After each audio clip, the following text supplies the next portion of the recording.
allegiance to the flag of the United States of America and to the republic for which it stands, one nation, under God, indivisible, with liberty and justice for all. May we have a roll call, please? Mr. Person. Here. Mr. Prince. Here. Ms. Breyer. Mr. Pavoni. Here. Mr. Taylor. Here. Mr. Corman. Here. Ms. Palmer. Here. Roll call, Mr. Mayor, one absent. Mr. Mayor, Yes, Mr. Person. I move Councilman Breyer be excused. Second. Moved by Mr. Person, seconded by Mr. Prince, that council excuse Councilmember Breyer. All in favor say aye. Aye. Opposed? The ayes have it. So first item on the agenda are several proclamations. And the first proclamation is National Recovery Month. Proclamation. Whereas behavioral health is an essential part of health and overall wellness, and whereas prevention of mental and/or substance abuse disorders is effective, treatment is successful, and people can and do recover, and whereas people in recovery achieve healthy lifestyles, both physically and emotionally, and contribute in positive ways to their communities, and whereas we encourage relatives and friends of those with mental and/or substance abuse disorders to take preventative measures, recognize the signs of a problem, and seek appropriate treatment and recovery support services, and whereas by educating the public about the conditions of substance abuse disorders and mental health issues, we hope to help others overcome the barriers of stigma, and whereas in 2012, 2.5 million people aged 12 or older received specialty treatment for a substance abuse disorder, and 34.1 million adults age 18 or older received mental health services, according to the 2012 National Survey on Drug Use and Health. And whereas on its 25th anniversary, the Recovery Month observance continues to work to improve the lives of those affected by mental and/or substance use disorders by raising awareness of these diseases and educating communities about the prevention, treatment, and recovery resources that are available. Now therefore, I, Dennis Law, Mayor of the City of Renton, do hereby proclaim September 2014 to be National Recovery Month in the City of Renton, and I encourage all citizens to join me in this special observance. In witness whereof, I have hereunto set my hand and caused the seal of the City of Renton to be affixed this 8th day of September 2014. Signed, Dennis Law, Mayor of the City of Renton. Mr. Mayor, Yes, Mr. Taylor. I move that this proclamation be adopted as read. Second. Been moved by Mr. Taylor, seconded by Mr. Person, that this proclamation be adopted as read. All those in favor say aye. Aye. Opposed? The ayes have it. Go ahead, Jason. I understand we don't have somebody to pick this up, so. Okay, the next proclamation is Diaper Need Awareness Week. Proclamation. Whereas diaper need, the condition of not having a sufficient supply of clean diapers to ensure that infants and toddlers are clean, healthy, and dry, can adversely affect the health and welfare of infants, toddlers, and their families. And whereas the average infant or toddler requires an average of 50 diaper changes per week over 3 years, and whereas diapers cannot be bought with food stamps or WIC vouchers, which can cause economic hardship to families wishing to have a sufficient supply of diapers. And whereas a supply of diapers is generally an eligibility requirement for infant and toddlers to participate in child care programs, and whereas the City of Renton recognizes that addressing diaper need can lead to economic opportunity and improved health for families and their communities, and whereas the City of Renton is proud to be home to various organizations that distribute diapers to families through various channels, now therefore I, Dennis Law, Mayor of the City of Renton, do hereby proclaim the week of September 8th through 14, 2014 to be Diaper Need Awareness Week in the City of Renton, and I encourage all citizens to join me in this special observance and to generously donate to diaper banks, diaper drives, and those organizations that distribute diapers to families in need in the City of Renton. In witness whereof, I have hereunto set my hand and caused the seal of the City of Renton to be affixed this 8th day of September 2014, signed Dennis Law, Mayor of the City of Renton. Mr. Mayor, Yes, Mr. Taylor. I move that this proclamation be adopted as read. Second? Been moved by Mr. Taylor, seconded by Ms. Palmer, that this proclamation be adopted as read. All in favor say aye. Aye. Opposed? The ayes have it. Is Renee Zimmerman here? Okay, she had called and said she was stuck in traffic, so we'll present this to her when she arrives. Okay, Jason. Okay, one more proclamation. South King County Gay Pride Day, September 14, 2014.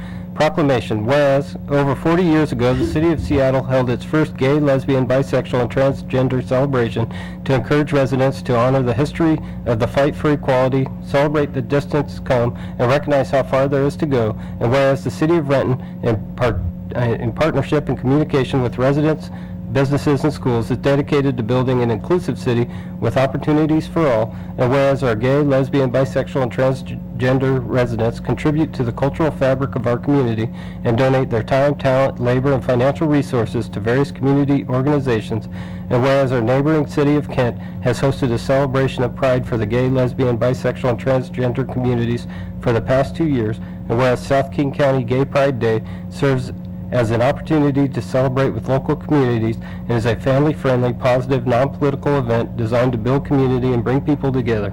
Now therefore, I, Dennis Law, Mayor of the City of Renton, do hereby proclaim the 14th day of September 2014 to be South King County Gay Pride Day in the City of Renton, and I encourage all citizens to join me in the special observance and recognize the numerous contributions of gay, lesbian, bisexual, and transgender individuals in the city, and witness whereof I have hereunto set my hand and caused the seal of the City of Renton to be affixed this 8th day of September 2014, signed Dennis Law, Mayor of the City of Renton. Mr. Mayor, Yes, Mr. Taylor. I move that this proclamation be adopted as read.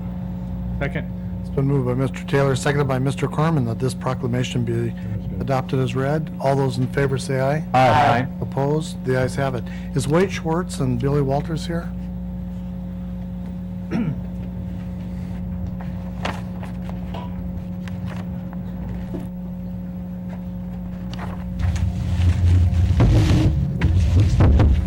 Thank you, Raj. Thank you. So if you want to say a couple words, you're welcome to.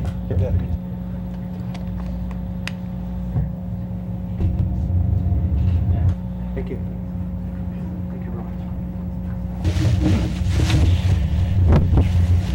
My name is Wade Schwartz, and I reside in Kent, Washington.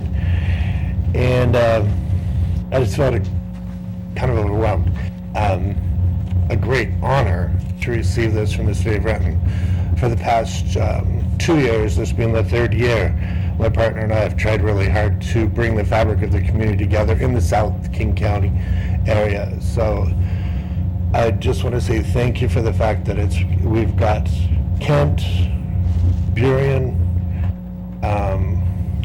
Des Moines, SeaTac, and now Renton on board. And next year we plan on having our first Pride Parade, and the year after that, what we want to do is have South King County Pride in each of the cities rotating, so it brings more of an economical development to each city and an understanding and of education of what it can bring to our community and bring those people out.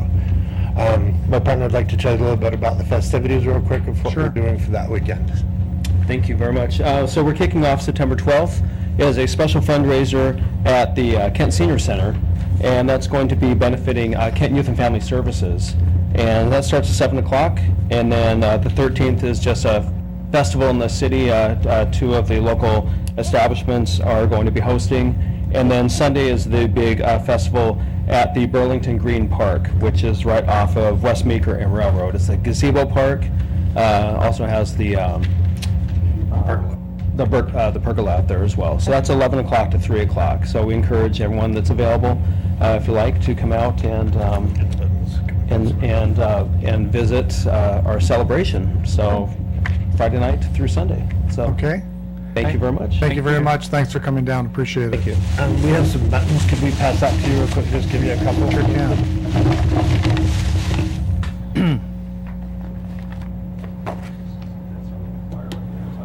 Thanks. Thank you. Thank you. Thank you very much. Thank you.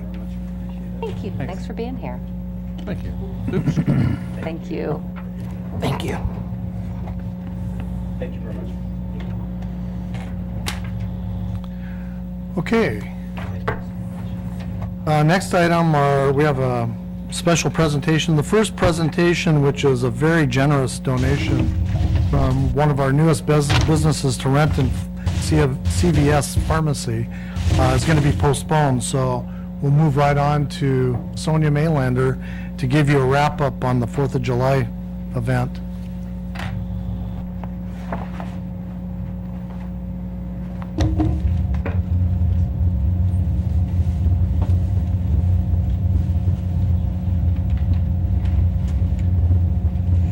Good evening, Mayor Law, Council President Person, members of council, and guests.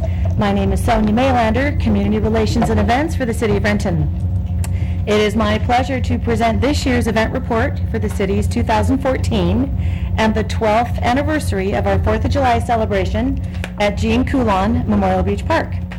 Our report will highlight sponsorship, event features, logistics, marketing, survey results, budget, and strategies for future planning. As we begin our presentation, I always like to take this opportunity to say thank you to our Mayor, Dennis Law, community member Gary Palmer, Brian Beckley of the Renton Reporter, and city employee Kelly Balcom-Bartok, who are wonderful and generous photographers. Many of their images are used each year in our summary presentations, print marketing, and web pages. This year's event was possible because of the support from the City of Renton and 4 very significant community partners: The Landing, Sanctuary and the Reserve Apartments, Coal Creek Family YMCA, and new event partner, the Walmart Supercenter in Renton. After supporting our event at the highest level in prior years as title sponsor, we are fortunate that The Landing remained very supportive for a 6th year as event co-sponsor. Sanctuary and the Reserve Apartments sponsored the entertainment stage. This was also our 6th year of partnership with Sanctuary and the Reserve. And we have our partnership with Coal Creek Family YMCA as our Kids Zone activities co-sponsor. This was their 4th year working with us. And as I said, new this year, we established an event partnership with the Walmart Supercenter in Renton as our other Kids Zone activities co-sponsor. Renton's 4th of July has certainly grown over time. Until 2002, it was a daytime-only event at Liberty Park. The event grew significantly in 2003 after officials continued to evaluate banning fireworks in the city limits and how to expand our community event with fireworks, day-long activities, and partner support to offset costs. The fireworks ban took effect in May 2005. And as I said, we celebrated our 12th event this year at Coulon. This year's event featured special activities for children and families. Stage entertainment showcased our Renton City Concert Band, the summer all-teen musical vignette, The Wedding Singer, world beat, reggae, blues, and an evening dance band. And at 10 p.m. and for nearly 25 minutes, a professional fireworks display launched from the northwest corner of the Ivers Water Walk. It was wonderful to have council members Ed Prince and Marcy Palmer at the official welcome to greet the crowds. Thank you, Councilmember Prince, for speaking on behalf of the city. Samantha Hefford Anderson, who sang the national anthem, was a cast member of this year's Summer All-Teen Musical. Each year, the city's team meets to review and plan for several event logistics. 2 variable message reader boards are placed on Lake Washington Boulevard to provide advance notice of the temporary street closure, which follows the fireworks display. At Coulon Park, the command post is located in the South Beach area, and on-call fire and emergency services crews locate themselves with first aid in the boat launch. The courtesy drop-off and pickup area in the boat launch helps to mitigate the issue of limited parking at Coulon. Use of this area also continues to grow. This year, city teams added additional staffing to manage this area and minimize congestion issues. Also again this year, portable light towers are rented and activated to follow the fireworks show when thousands and thousands of pedestrians are exiting the park. As I said, the fireworks display launched from the Ivers Water Walk.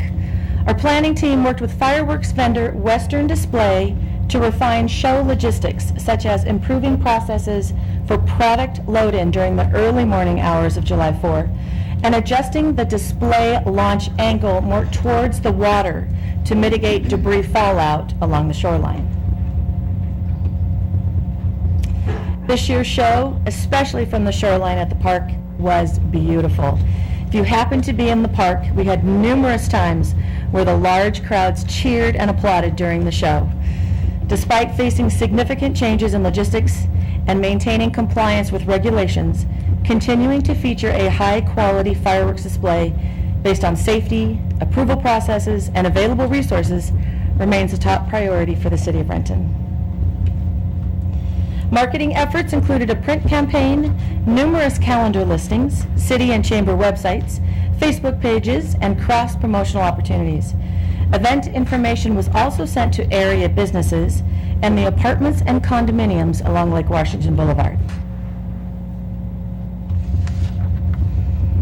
And as I mentioned at the beginning, we really do appreciate the images and event photos from local professional photographers who willingly share their images each year. Our 4 sponsors were invited to join us on site for the duration of the day, hosting and organizing their own exhibit displays and activities. Coal Creek Family YMCA spent the day in the Kids Zone area of the park, promoting their services and programs and providing a free hands-on activity. And Coal Creek Family YMCA has already expressed interest in increasing their on-site presence and providing a spotlight from the entertainment stage, which gets both kids and adults up and moving. Perhaps there's an opportunity here to expand on the city's I Can Healthy Initiative outreach efforts. And it was wonderful to have Rod Swift from The Landing and Jamie Green from Coal Creek Family YMCA join us at the official welcome and speak on behalf of their organization and mission. Feedback and input from event attendees help us evaluate and plan for the future. Volunteers manned an event survey table throughout the afternoon. We also had the event survey available for 2 weeks from the city's website for those who would have input and suggestions after the event had concluded. In your expanded council report, you have all the survey questions, but here's just a couple to highlight. Of those surveyed, 58% were from Renton-based zip codes, and 42% considered non-Renton zip codes. We are pleased that 98% responded with a rating of 3 or higher on a scale of 1 to 5 for their overall experience, and that 97% would attend 4th of July at Coulon Park in the future. New this year, we augmented our event survey by posing the question, your culture, ethnicity. This created an opportunity to have an open-ended inquiry to allow people to define themselves. Renton is an increasingly diverse community, and we want to celebrate and acknowledge that our events and activities are reaching and engaging the participation of all our populations. The bar graph here shows 2 sets of information. In blue is information from the racial composition of Renton from the 2012 census. The information in red summarizes the data compiled from this year's survey question, your culture/ethnicity. Similar inquiries will be made by the City of Renton during the coming year at major events, activities, and classes to assess how the city is serving and engaging all members of our diverse populations. Renton's Fabulous 4th is the largest one-day event in Renton. Events of this scale and complexity require significant collaboration to help ensure effective planning and efficient use of department resources. I would like to take this opportunity to give a special acknowledgement to Community Services, Police, and Fire for their leadership and oversight of event safety. Public Works also increased their support and staff participation with the event this year. Employees from Public Works assisted police with the exit plan at the end of the event. With an event of this size, what you have is a situation over the course of a 16-hour event day, the park continues to fill. But at 10:30 p.m. and when the fireworks display has concluded, you've got about 20,000 people all trying to leave the park at the same time. It takes a good 45 minutes to an hour to clear the park and reopen Lake Washington Boulevard. In addition, volunteers helped to make up the backbone of the event. Volunteers from Key Club and the community assisted with stage decorations, the information booth, and survey table. Planning for the 4th is nearly year-round. City staff review successes, lessons learned, and considerations for the future.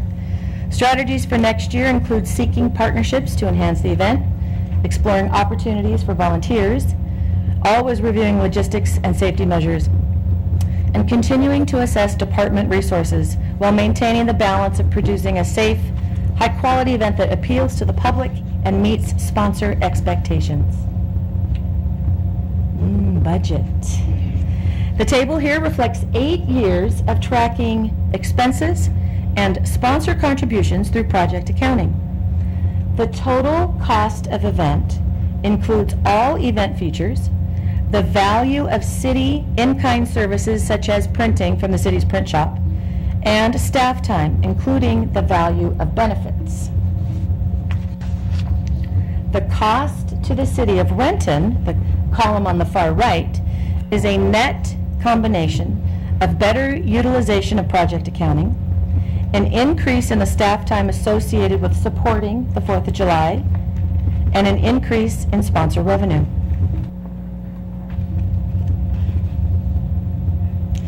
It is important for us to be aware and track the value of support, or the city's investment, if you will, that it takes for city staff to effectively and safely manage this event. But in terms of actual hard costs, or the invoiced expenses associated with the event, we are fortunate that this year's sponsors covered 47% of expenses.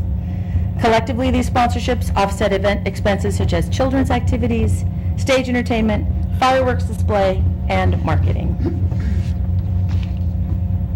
In addition to showing budget detail, we also include information provided by the fire department. Each year, they track the number of incident calls and the value of property loss associated with the Greater Renton community and the 4th of July. As we reported earlier, the event expanded in response to community interest and as a correlation to the city's fireworks ban, which took effect in May 2005. This year, fire and police teamed up to both educate the public and respond to calls. The success of Renton's 4th is closely tied to the support and dedication of sponsors.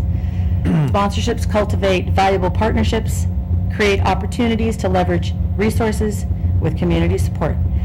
Jamie Green with Coal Creek Family YMCA was not able to join us tonight, but I am happy to announce that she has confirmed their intent to participate next year, making our relationship a 5-year partner relationship. Great. And I don't suppose Jeremy Smith, Walmart Super, no, I didn't see him come in. He was traveling for business, so I was hoping to introduce Jeremy Smith from the Walmart Supercenter, but not with us. But we appreciate their support this year, and we'll work hard to bring them back for next year. From our entertainment stage sponsor, Sanctuary and the Reserve Apartments, Judy Whitcomb and Courtney Bush were also not able to join us, but also happy to announce that they too have confirmed their sponsorship for next year, making it a 7-year relationship. Mr. Mayor? Yes, Mr. Taylor. Yeah, Sonia, can you go back a couple of slides? of course. This slide that shows the losses. I just want to make sure I didn't miss something. Yes. This slide right here, oh, so we had 100, so our costs have increased by more than half this year, and it looks like our losses have gone up exponentially. Can you identify what those losses were as a result of?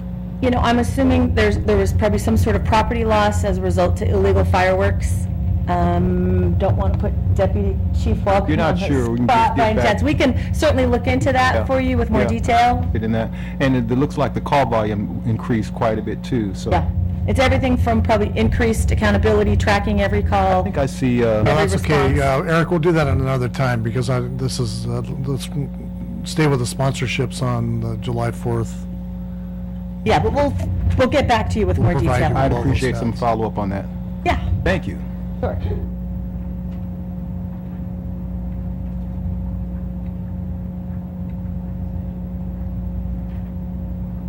And last but not least, of course, I'm very pleased to introduce Rod Swift, who is with us tonight, fresh off a plane from San Francisco, so a jet-set traveler. I really appreciate his attendance tonight. Rod, you'd like to step forward and speak on behalf of the landing?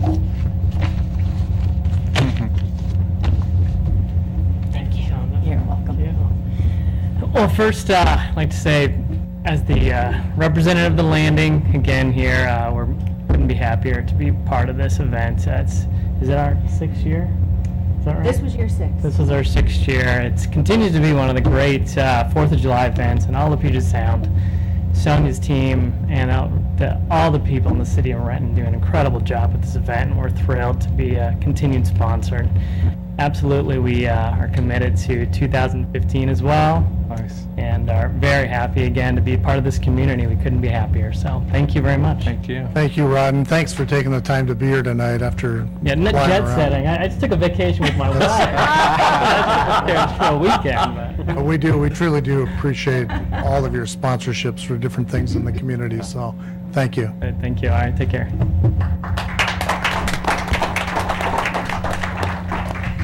And any other comments or questions I can try to help with? Also have any questions?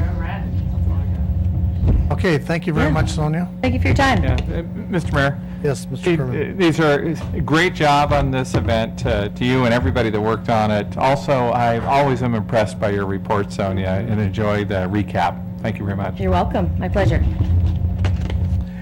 Okay, moving on to a public meeting. Angie?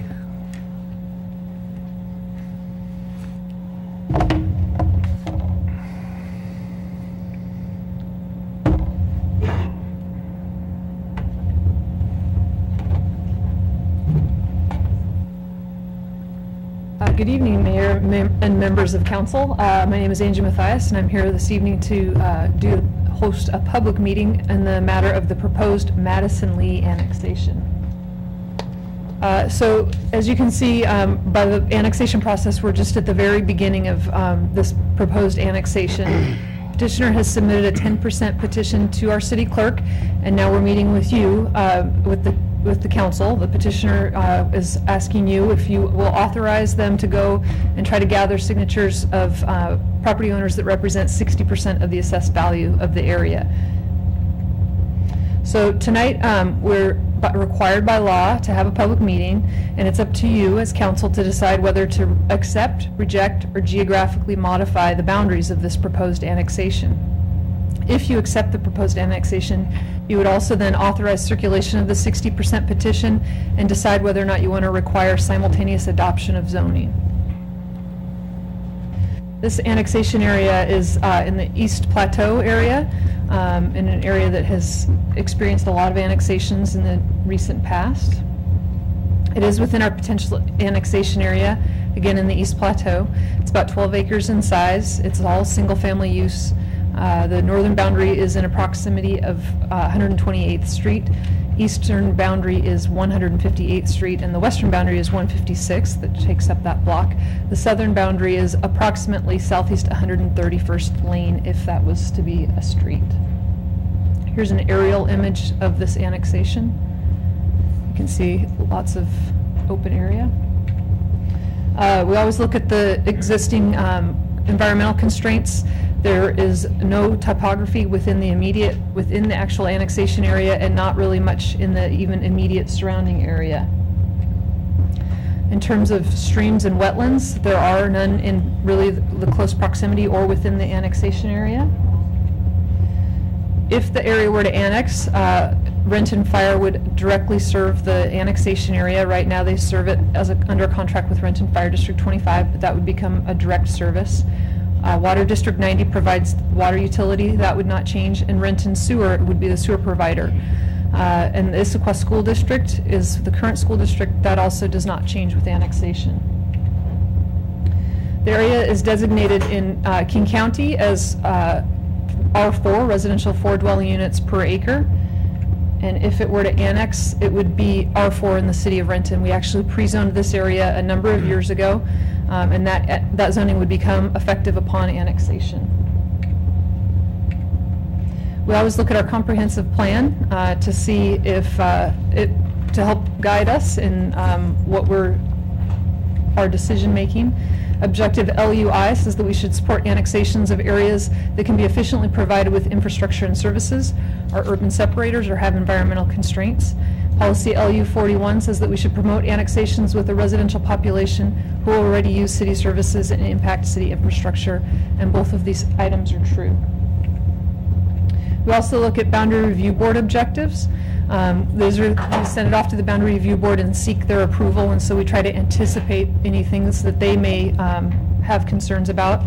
They ask that we use physical boundaries that include but are not limited to water, highways, and contours. This uses parcel lines and roadways, which is a perfectly good physical boundary. They ask that we create or preserve logical service areas. There are no proposed changes. All of those are previously agreed to and will stay. To prevent abnormally irregular boundaries, it's a almost perfect rectangle, so that's pretty regular. And that the annexation is of an unincorporated area to a city that is urban, and Renton is an urban city. We also do a fiscal analysis on the proposed annexation. Currently, there are 7 dwellings within the annexation area with an estimated 20 residents. Future conditions, if the area were to fully develop with that R4 zoning, and that would happen potentially over a long period of time, there would be an additional 27 dwellings with an additional 75 residents. We also assume a cost increase of 3.3% annually with a revenue increase of 2.5% and limit that to sales tax, utility tax, and franchise fees. So if the area were to fully develop, we look at that over a 10-year period. Currently, you can see our existing revenues are about almost $10,000. Year 10, if it were to fully develop, would be about $54,000, with costs currently at about $10,000, in year 10 at about $22,000. To the operating fund, capital and enterprise funds currently at about $3,000.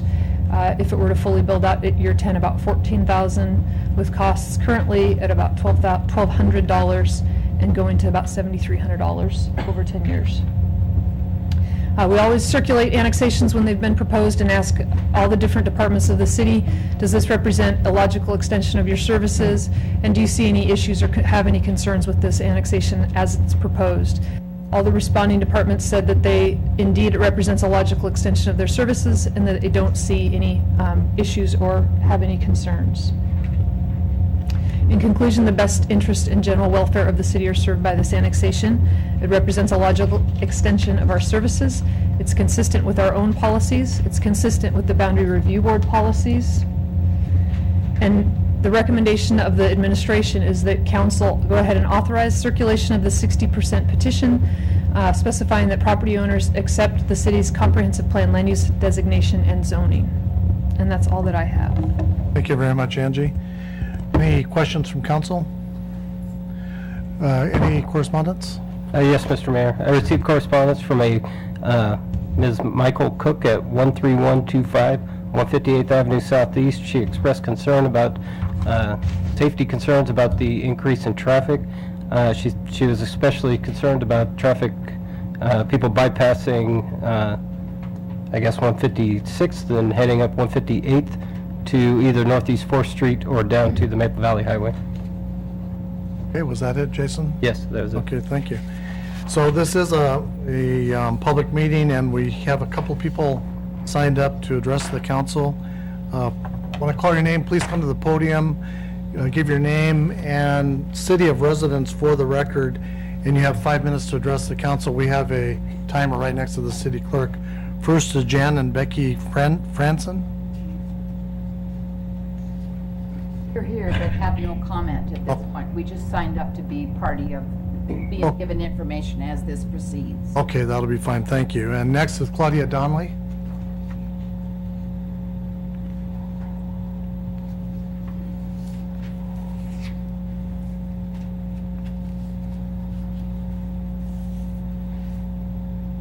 Good evening. For the record, my name is Claudia Donnelly. I live at 10415 147th Avenue Southeast, Renton. This is in Renton's PAA. I am against this proposed annexation. My parents owned some of the property in this area for 48 years. During that time, my parents planted a redwood tree on it along with many, many fir trees. There also used to be an English walnut tree that we planted for my mom and a black walnut tree, and I hope they're still there. Renton doesn't like trees, as evident by the Piper's Bluff development. My parents, when they were alive, wanted their property to be a community park, only they couldn't find any organization to donate it to. Deer live on the property and the property next to theirs and jump the fence, or they used to get at the various apple trees on the property. What will happen to the wildlife and the trees on the property? Besides the deer that live on the property, who is going to protect the golden eagle that likes to come and sit in the trees on the property? I've had people who live around this property tell me that they don't want sewers or more houses. They want to keep it green. Renton has said there aren't enough parks in this area. Would the city like to buy it and turn it into a community park? That would make a lot of goodwill for the city if that could happen. Thank you. Thank you. Was there anybody else that wanted to testify for the public meeting? Please come forward and give your name, city of residence for the record.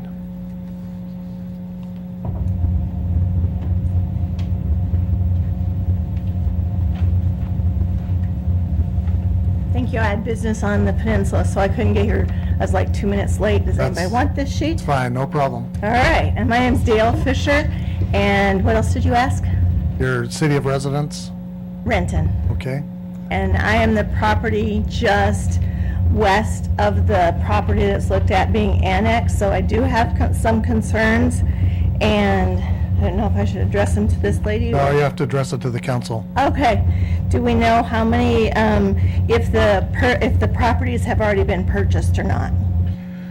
I'll tell you, I assume that there may be an option on it, but if you have particular questions about what might be developed there and the possible density of houses and that sort of thing, if you could provide Angie, who's sitting in the front row, with your contact information, we could have staff provide you with all of that detail. Okay. There's a good chance we wouldn't have accurate information to provide you right now. Okay, because what was said before sounded like 4 houses per acre.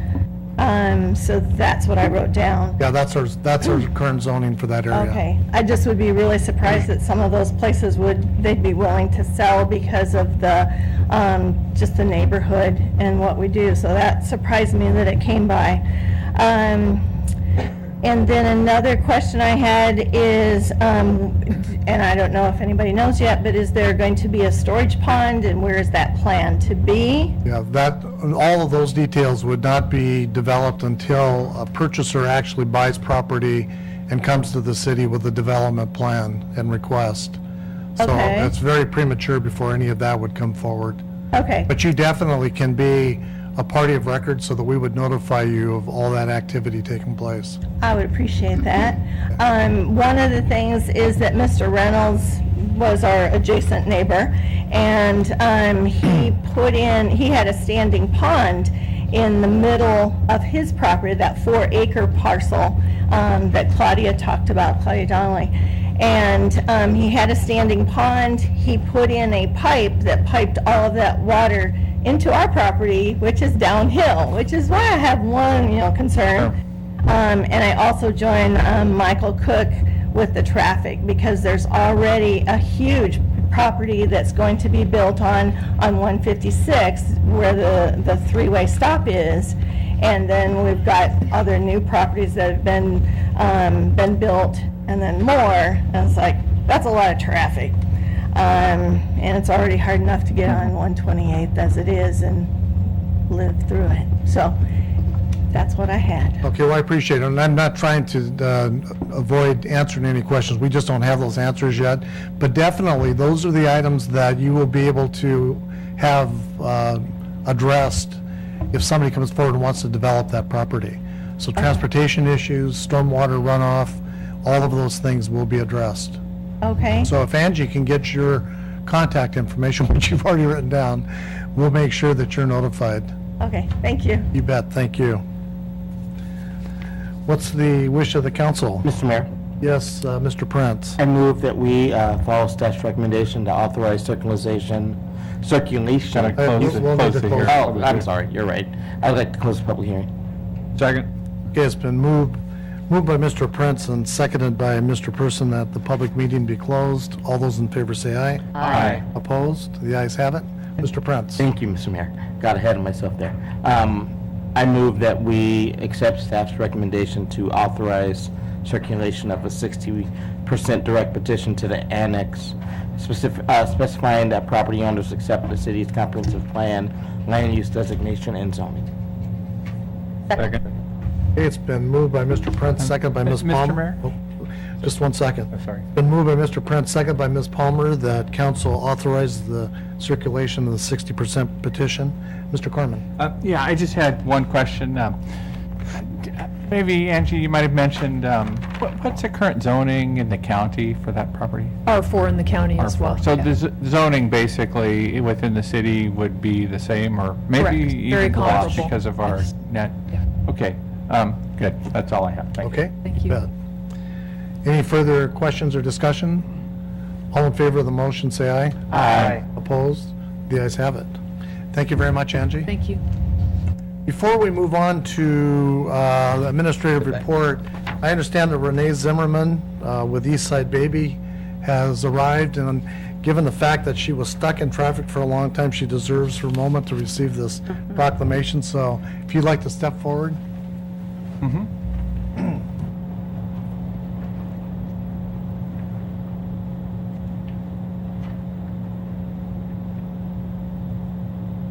Hi, good to see you again. Thanks. Gonna say a couple words. Excellent. Thank you very much, Mayor Law, members of the City Council, and members of the audience. My name's Renee Zimmerman. I'm the Executive Director for Eastside Baby Corner, and this is the second year in a row that you have approved and presented us with the proclamation in honor of Diaper Need Awareness Week. Eastside Baby Corner commits itself to providing a safety net to families free of charge by providing essentials to children birth to age 12. These essentials not only include diapers, but they include anything a child would need, from car seats to clothing kits, to formula to porta-cribs, from toys to books, and anything else a child would need to thrive. Now, we do not provide direct service to children. Instead, we work to support the experts, such as social workers, nurses, and teachers, by providing them the ability to order from us on a weekly basis. What we do is we collect the stuff and then we redistribute them through our communities to these children. And our organization works through the city of all the way north up through the city of Bothell, all the way south here to the Renton area. Founded almost 25 years ago, Eastside Baby Corner partners with over 169 programs through 51 agencies. So City of Renton agencies, an example of who we work with, include RAISE, YES, Encompass, the Renton Salvation Army, Public Health, Renton School District, as well as Valley Medical. So last year we served over $4.5 million worth of stuff within our area, and we continue to grow. And in honor of National Diaper Awareness Week, we will be on the path of giving out over 700,000 diapers this year. So it's pretty phenomenal, and it's a huge need. So thank you again for your continued support, and I appreciate the proclamation. Thank you, Renee. Thanks for coming down. Thank you. Okay, moving on to administrative report, Mr. Covington. Yes, Mr. Mayor, Council, several items. I first want to make sure the public's aware that there will be a community meeting for the proposed reserve at Tiffany Park. That's a preliminary plat. It's a development that is, people might be familiar, it's the surplus Renton School District property there in the Tiffany Park neighborhood. That'll be at the Tiffany Park Elementary School tomorrow night. That's the address is 1601 Lake Youngs Way, beginning at 6 p.m. Staff will be on hand, staff from the city will be on hand to include a project overview, what the public process is, and how the public can participate in that process, to outline what the specific areas that we'll be evaluating as we consider this development proposal. For more information, people can contact our staff, Rocal Timmons, at 425-430-7219. Certainly come tomorrow night, and we'll try to provide information for you. Renton Hill Neighborhood Association is going to try another chance at their neighborhood picnic. They got rained out earlier in the year, so tomorrow the weather looks, or Wednesday the weather looks good for them to have their neighborhood picnic, September 10th at Philip Arnold Park. Beginning at 5:30 p.m. They'll be celebrating the success of their service project, which was an Easter egg hunt and cleanup project at the park last spring. As always, residents and those attending are encouraged to bring their favorite potluck dish and attend the picnic to get to know their immediate and surrounding neighbors and to meet city representatives. We are finishing up the summer season, as you all know, and so the Community Services Customer Service Satisfaction Survey for Parks and Trails is available online by clicking the link located on the city's main page, the Parks Division and Park Planning and Natural Resources page. It's also available in hard copies at a Renton Community Center, Senior Activity Center, Highlands Neighborhood Center, Coulon Park and areas along Cedar River Trail and the Black River Riparian Forest. We started collecting the survey August 25th, and it'll be available through the 14th of September. So we'd encourage folks who use our facilities to please let us know your opinion. And the King Conservation District awarded the City of Renton a grant to control knotweed from the eastern city limits at Ron Regis Park to 405. This 3-year grant focuses on knotweed removal in 2014 and 15 and planting native plants late in 15 and 16. The Community Services Department, in partnership with Friends of Cedar River Watershed, which is a local nonprofit conservation group, will manage the treatment of knotweed on both public and private lands. Friends of Cedar River Watershed will also organize volunteers to plant over 11,000 native plants where knotweed has been eliminated. Monitoring native plant survival, replacing dead plants, and monitoring regrowth of knotweed and treating individual plants will continue past the end of the grant in 2016. And finally, Mr. Mayor, I just wanted to note for those members of the public who maybe don't know, but certainly were aware of a longtime friend of the city and former council member Dick Stradicke, who passed away August 13th in Los Angeles. Dick was on the city council from 1969 through 1995, participated in a number of major activities that we had, including one that he always felt proudest of, and that was the establishment of Gene Coulon Memorial Park. Also helped to establish the Highlands Library at its current location. And those of us longtime staffers will always have, I think, for the most part, fond memories of Dick, although he could be incredibly intimidating if he chose to be so. But we sure appreciate and acknowledge his service. That's all, Mr. Mayor. Okay, I think Mr. Corman has some memories too that he wanted to share. Yeah, Mr. Mayor, I have so many memories about Dick Stradicke. I don't want to take too much time tonight, but I will say that I did serve with Dick for 2 years on the city council. Very enjoyable working with Dick.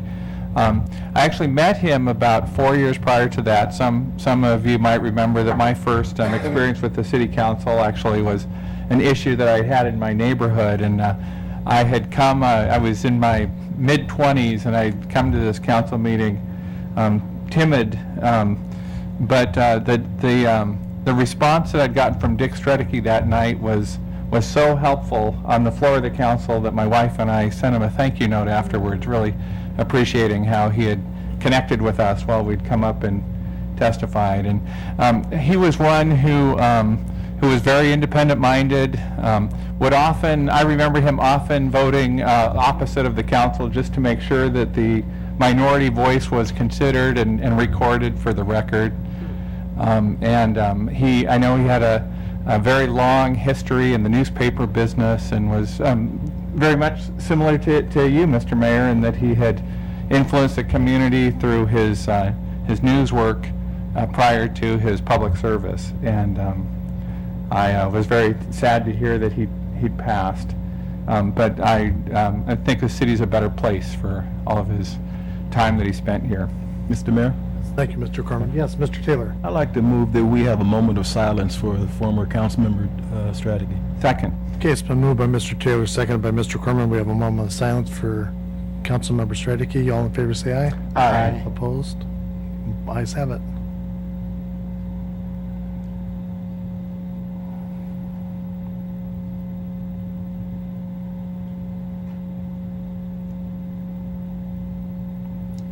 Okay, well, thank you very much.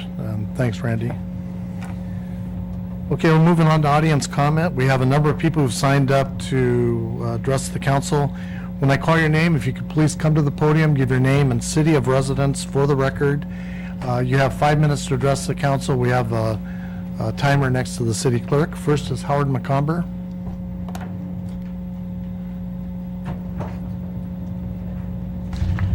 Hi, I'm Howard McComber. I live in the Renton Highlands. There's several things about the city that are wonderful. One of them is we have an awful lot of diversity and volunteerism and participation and care. The most important thing is getting a better place to live by cooperation and taking care of everybody. One of the things that we have to do is take care of those who are, we term them, less fortunate. And some are extremely less fortunate, and some are just less fortunate.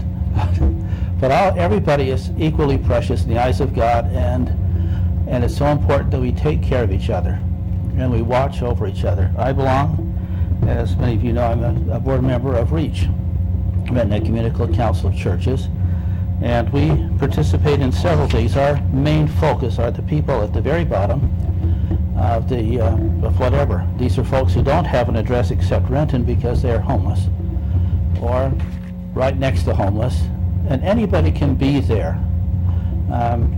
I serve, that's where I serve, and we have breakfast every Monday and Wednesday, and now Thursday, for folks who don't have a stove or a bowl or sometimes a spoon. And so food for these folks has to be something they can consume as it is, and that's important. When we come down to it, the most important thing any of us does is the things we do for each other, and especially those who can't give something back, period. And that's what makes us a decent society, which makes things wonderful. We're always looking for volunteers. I'm looking at a whole room full of volunteers. And so I asked Jason if he could pass out some of these, and if you'd like to, I know you all have them, but I just wonder if you'd like to spread them a little bit. These are our, and I'm going to put it up on the, and if Jason's taught me well, I push the button once, and I push it twice. Came up, and I'm not going to mess with that. All right. Good, okay. We're having a gala event on the 2nd of October at 5:30. Everyone's invited. You're also invited if you'd like to contribute in various ways.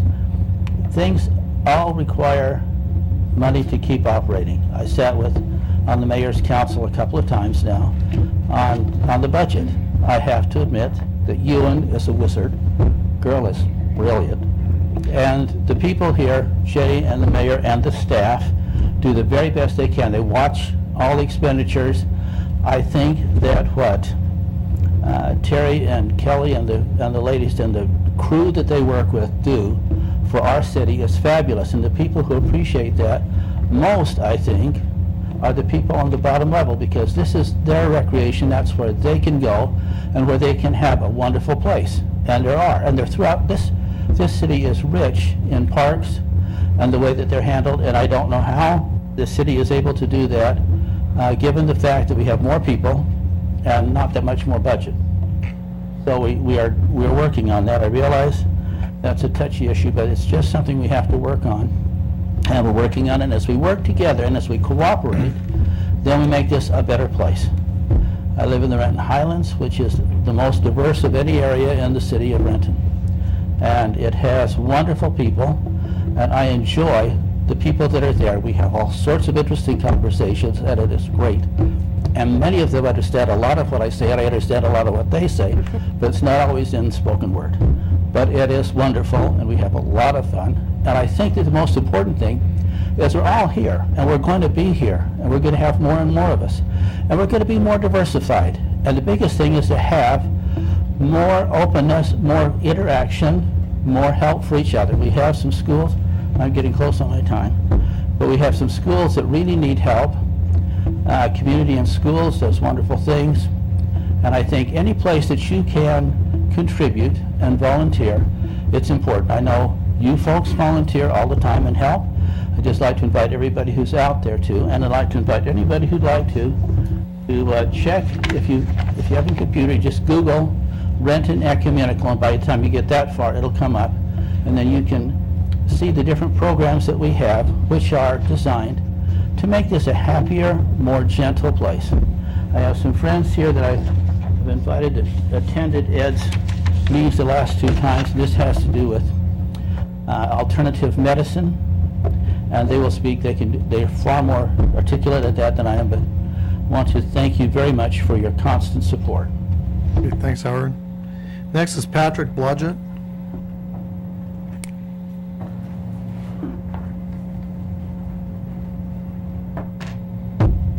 Hey, I'm Patrick Blodgett from the city of Renton. Been here all my life, so I'm not sure this is the right forum, but I'd sent an email to the council and to the mayor, which he answered quite rapidly, so I wanted to thank him for that. So this just reference, I'll give a copy of it, and you guys can look at it. Everybody should have gotten a copy of that. So the main thing I want to bring up is that, well, first, like I said, thank you, Mayor, for answering. You answered it quick, so appreciate that. I've been working with the developer next to my property, and there's been numerous issues. It's Piper's Bluff, and if you take a look at this portion, this picture here, this line here that appears kind of where it's raised. We'll need to have you talking to the microphone. That line there that is where it's raised is basically the center line of the two properties, or the dividing point. And what had happened during the development of it, they got their approval on their plans, and the plans originally had no access to houses on this side of the property, and then it had alleyways, and they revised it. And they took this road, and this road is, that they put in, which is gonna be Northeast 12th Street. It's over 3 feet higher than my adjoining property and my driveways. So like, if you take a look at this, you can see that where the cars parked there to the other height part, that's about 2.5 to 3 feet difference in height. So when you take a look, I got a bunch of pictures, I'll just give them, but when you take a look at the Connor Homes who's building it, they don't allow over 1 degree or 1% grade to their houses. What they're proposing here is over a 6% grade to mine. So I'm working with them to try and come up with a solution. Originally, the city sent me 3 or 4 different emails saying they were going to have that road lowered, and they never did. I told the developer, which was originally Westpac, that they were building it too high before they put any of the utilities in, and they disregarded it completely. So all I want to ask is, I want to make sure you guys knew I'm working with them. I think the city needs to make sure that when they're approving plans, that they look at all the adjoining properties, because this is, I won't say negligence, but somebody should have caught that there was a big gross error. And then just, make sure that, you take a look at what the builder's doing in their changes. And I was party of record when they got rid of the alleys, and I was never notified. And when I got a hold of Rocaille, she said, well, it wouldn't have influenced the decision at all. And I think it would have, because part of the reason that road's that high is for the height of their homes they're putting in, so they could maintain their driveway angles without having to regrade down. So I guess that's about it. Okay, well, thank you. And council, just, I don't know, Jennifer, are you in a position to address this at all? Or if you, I don't want to put you on the spot, so if you're not, that's fine. But I just wanted to tell you that Community and Economic Development is working on this issue. They're having discussions with homeowners. What Mr. Blodgett was talking about is very valid. There's some issues out there that we need to get resolved. I understand that there's a meeting tomorrow with several of the property owners along with the developer, and so anyway, we're aware that this is an issue, and we're trying to get this resolved. And as you know, this was a poorly engineered plat, and the city learned a lot about that situation, having depended upon the engineering of this original plan. So anyway, we are aware of it, and we are. I hear what you're saying, and that's something that we want to address. There's issues, the city had their engineer leave, and then they had part-time person take it over, really didn't understand, and there was, on both sides, there was issues, so. Thank you. Thank you. Should I go next to Jason? Sure, that would be fine.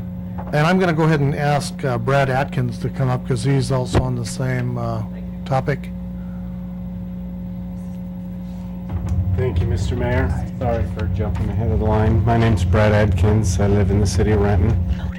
I'll be brief because it's hard for me to not talk like a sailor when I get onto this subject. It's been very trying. I must say I'm hopeful in the words that I heard you express just a few minutes ago are true and correct, because there are several issues, and there's only three residents that are being affected by it. And I just don't see, in the future, I would hope that regardless of how many neighbors there are going to be affected by new, especially residential development, I would hope that there would be some sort of, not necessarily a liaison, but a much, much better line of communication between the city, the developer, and the affected homeowners. Thank you. Okay, thank you.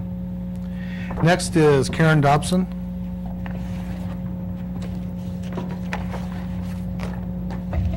Good evening, Mr. Mayor and City Council. I wonder if you got the 5-page flyer that I asked the clerk to deliver to all of you? Yes. On Friday? And I wonder if any of you want an extra copy while I talk about this? Because I would like to have a public discussion about the troubles I'm having with the city in making this gift. So if I could hand you I'd any say of... go ahead and make your presentation. Okay. So, for the record, my name is Karen Jo Dobson, and for the record, the name of this park is Kenyon Dobson Park. It has no hyphen in it, and it has no quote marks around it. I came tonight to discuss this 5-page flyer, especially the last page where I made an error in my public records request. This gift by Art Kenyon of 2 unencumbered woodland properties in northeast Renton backs up to the May Creek Wildlife Corridor. It's 7 miles or 8 miles long. I could be wrong about that. Art treasured it. I have treasured it there for 20 years. We have fought with the city in 3 land use matters, where one other speaker mentioned that the city does not like trees. I know you get an Arbor Day award every year that I think is totally fraudulent. We have had a terrible time to protect May Creek Canyon, and it is a treasure. And if any of you have not been out there, I invite you to come up and walk the trails, because Art does not want roads being built back there prompted by a gift he's giving only to protect it. We neither of us had children. We have gotten lemons from this city. We have lost 3 land use appeals, one with Newcastle, but it was right on the boundary of Renton. FEMA is involved again now in the Northeast 31st culvert replacement.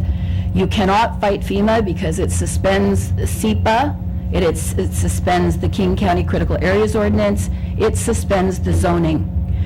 What I'm trying to do here, and I am stuck here because the city has sued us, I have a job to do as executor. It's a fiduciary job that I promised to Art Kenyon. The city, your attorneys, I have not met with. I've been to their office 3 times. I have attempted to meet with them. There's been no negotiation whatsoever. We're just at an impasse. They have sued us. That's going to eat up the resources of this estate. The value of this park, the estate values it at $2 million. We do not value it at the assessor's value. That's not the value of the park. It is completely unencumbered. It's being given to give the community back lemonade. We got lemons. We are gifting this property to protect it because we didn't have children. If we wanted roads built or underground tunneling or the development behind us into the May Creek Canyon, we would not give this property. We would have sold it and funded our own foundation, which is the Dobson Kenyon Foundation, which also has a mission, a very important mission, and I am going to fail at that mission if I can't leave this town. I am trying to accomplish something. I am getting no cooperation at all from your attorneys. We are now in court. They've sued us in the Superior Court of King County. I am asking you, first I'm going to correct myself on what I circulated here, but the taxes are paid up until 2014. I expected this gift to be made and recorded according to Art's wishes, not according to the city's wishes, according to Art's wishes. Those wishes are very specific and very well known to me because in 2006, when we lost the 2005 land use issue with Newcastle and Renton, because again it was FEMA back there, we decided to gift this property, not to sell it and use the $2 million to fund our non-GMO farming operation and nursery over in Eastern Washington, where, by the way, what does that mean? Am I done? Means you have 1 minute left. 1 minute left. Oh, gosh. Okay, well, my trees, my orchard over there is dying because I'm stuck here. I cannot leave our property. That property left vacant. The basement was set on fire. Our trees were poisoned. We've had our house ransacked. There's no way an executor in a fiduciary position like mine can leave the property vacant. I have to get either Renton or one of the alternative beneficiaries that Art specifically said, Renton failing to agree to the terms. Now, your attorneys have taken the position that the terms are completely laid out in the will, which is a 2.5-page will. We were not free to come and go from our home because of the ransackings.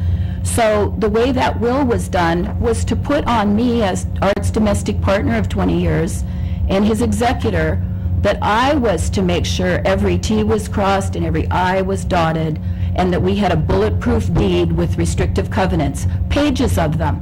And I know what Art meant when he said he wanted it minimally developed. I was there, and so was the person who typed up the deed for us, my former law partner's wife, who was in her 90s. But I believe I can prove that his conditions are not the I'm sorry, conditions. Ms. Dobson, your 5 minutes are up, but Okay. one of the Please look at things... the flyer. Please look at the flyer I sent you. We will do that, and what I'll do is, council, is make sure that the city attorney and also Ms. Dobson's material is all presented so that you have all the details. Mr. Mayor, could we extend Mrs. Dobson's time a few minutes so she can conclude her comments? That'd be okay. The only thing I don't want to get into is anything, if this is going to be litigated, we can't have it in a public session, so... Well, one of the reasons I'm here is that I do not think the city is in a position to undercut Chapter 11 of the RCW. We have a law in Washington where the testator's intent controls. It is not the beneficiary's desires or intentions that control. And Art and I have lost everything. We've lost, in those land use issues. We are giving this in order to protect it. If we wanted to make money on it or get roads built behind it, we would have sold it ourselves and funded our foundation. That's all I want to say. And Art spent 57 years there. He has the same dedication to wildlife, pollinators, 90 old-growth trees that are on our property, his property, 150-foot to 200-foot trees. We would never have decided to give this gift, and yes, we decided it together. And I, as a fiduciary, I believe that, legally speaking, that the city suing me as I'm attempting to make Art's conditions legally enforceable with the correct signatures on the deed, which I'm still not totally convinced are, and have it be enforceable against all successors entitled. Once again, we can't litigate it here, and so... No, I'm not litigating, I'm just, I want to express to you that... I appreciate what you're saying. There's an interference with the fiduciary going on, and there is a chapter in the RCW, the state law, that says that the intentions of the testator, which are not known to your attorneys, but they are known to me, and I have a job to do. And I would just ask you to allow me to do it before I have to go down the list of the alternative beneficiaries. I would really ask you to look at this, because Art specifically wrote into the will itself that Renton failing to accept the terms, we both chose Renton. This is my family's town. Art Kenyon and I have lived in this town all our lives. We want the people of this community to have a completely undeveloped woodland park. And one last comment, and thank you for allowing me, sir, to finish. Art cut that property, which is almost 2 acres, I believe I should know, but I don't. He cut it by hand with a sickle for almost 60 years there, to leave the stands of blackberries, the cover, the forage. Nothing on there is genetically engineered. None of it is coming from the nursery, from the American nursery stock, which is now all genetically engineered, and pollinators have trouble with it. We are very dedicated to that. We invested in seeds, and he didn't cut that property for 57 years with a sickle to gift it over to a city or to a community for the protection of the property, and certainly for the protection of the May Creek corridor. And all of you can look at this issue and decide for yourselves, is that wildlife corridor that gives you this gift that Art's giving you, wants to give you, gives you foot trail access to that beautiful area back there that other cities are attempting to build. Mr. Mayor? Okay, yes, Mr. Person. Thank you. I think the time should be up. Okay, thank you. Thank you. I thank you for hearing me out. You bet. And giving me the extra time. Next is Jenny Madison. Jerry. Jerry? Sorry. I broke my glasses, so it sounds like Jenny. Anyway, thank you. It does look like Jerry now. It does. Well, thank you for letting me speak this evening. My name is Jerry Madison. I've been a Rentonite for 67 years, pretty much my whole life. And my topic this evening is going to be on the medical marijuana situation, which I know is highly charged in itself. I think what most people don't understand is what medical marijuana really is and what it's all about. I personally had no idea. When they opened up medical marijuana facilities and dispensaries in about 98, I found that it was just I thought it was a ruse just for people to go buy pot to get high. And that's pretty much where I was with it. Until about 2 or 3 years ago, one of our family members became sick, actually broke his arm, and was in quite a bit of pain, couldn't take pain meds. They gave him the medical marijuana card. I thought, oh great, you know, what's this going to be? He's just going to be smoking pot. He went to the medical dispensary, got some marijuana. We came home, looked at it, and whatever. He smoked a little bit of it, didn't really like it, but it did help him with his pain issues. So from that point on, I kind of thought, well, it must have some value to it. So we researched it online, YouTube's, books, everything. And I spent probably about 1.5 years researching it, finding it was doing some pretty incredible things for people in poor health and having real severe health issues. And I'm talking very severe health issues. One of my friends came down with prostate cancer. We got online through the research and everything that's been done by other doctors around the world. They came up with kind of a medication set that they said would probably work great for prostate cancer. We made it, used it, and it worked wonderfully. Since then, we've used it on probably 10 different people, all prostate issues gone. Just about miraculous. I mean, I just couldn't even believe that what I was seeing. We went further with it. We went into arthritic issues. We went into autoimmune diseases.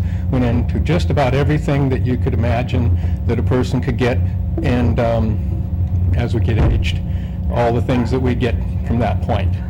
So anyway, so this progressed to one person heard about it, then another person heard about it, and then it was like you're dealing with people with peripheral neuropathy, diabetic ulcers, MS, Sjogren's, lupus. I mean, it's an endless list. It was just incredible. And we were dealing with these people. I'm thinking, well, why did I get this opportunity? I think it's a gift from God to be able to actually get something and maybe help these people's lives be better and live a little longer and live a better quality of life. So as this has proceeded, we have, it's a miracle every day. We hear from every one of these people about, if I'm treating somebody for arthritis, my God, I can't even believe how much better I feel, how much better my body moves. And besides that, the side effect of that was my knees, my swollen knees and my peripheral neuropathy, it went away. I have great blood circulation, my vascular system's better. And these aren't just what they're saying. This is what their doctors are saying. They're going to their doctors and their doctors are saying, oh my God, I can't believe what's happening here. I mean, what are you doing? And some of them tell them and some of them don't. A lot of them do, and the doctor's response is usually, well, continue doing what you're doing. I don't know anything about it. And they really can't because they're not taught this. The AMA wouldn't allow it. So that's kind of a stopping point for them. And what we've had recently is we got together with Life's RX up here on the hill. This is a dispensary. And we went into there, and those people are so into the humanitarian aspects of this as an actual alternative medication that it was just incredible. I mean, we hit it off and it was synergy instantly. And so they're very, very dedicated towards helping the elderly people, helping people with illnesses and so forth.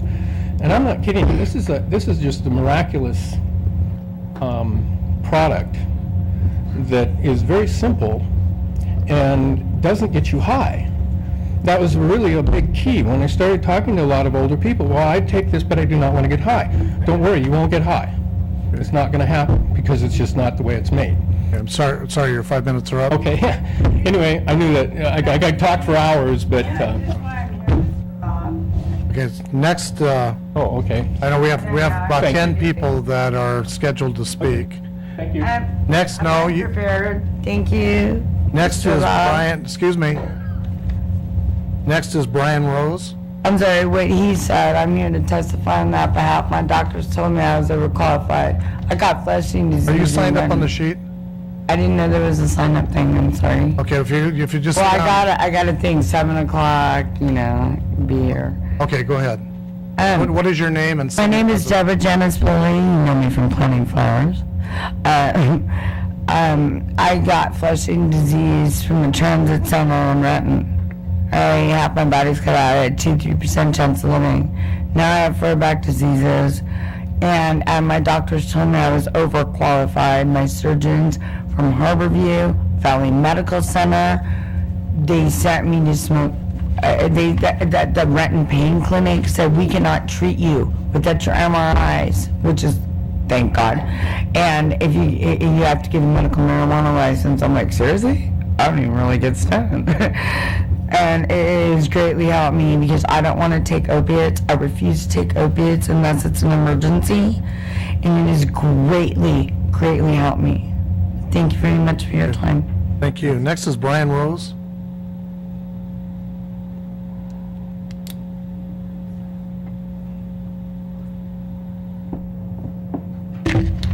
Good evening. My name is Brian Rose. I'm actually a resident of the city of Snoqualmie.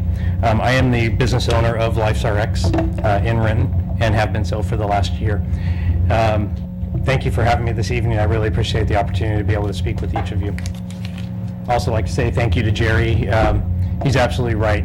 Medical marijuana is a necessity. There are hundreds, if not thousands, of people in the city of Renton that need medical or medicinal marijuana for purposes of being able to have their daily life function, be a functioning part of the daily society. Essentially, I'm here tonight to appeal to you to extend the moratorium for medical marijuana, as well as to discuss with you the positive medicinal benefits our business offers many patients that happen to be in medicinal and therapeutic need within the city of Renton. While I understand the stigma that is being created in the media, I can honestly tell you that there are many more positives for medicinal cannabis.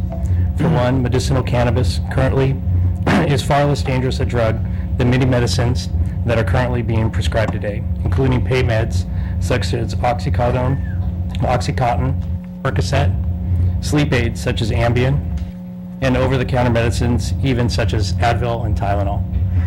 These prescribed medications are oftentimes associated with overdoses and addiction, while studies have shown that medicinal cannabis has neither of these two characteristics. In fact, many of our patients use medicinal cannabis to decrease their need and dependence for many of these prescribed drugs. Medicinal cannabis is also not a depressant, as are many prescription drugs, and medicinal cannabis oftentimes leaves patients in a more euphoric, uplifted state, curing depression and anxiety.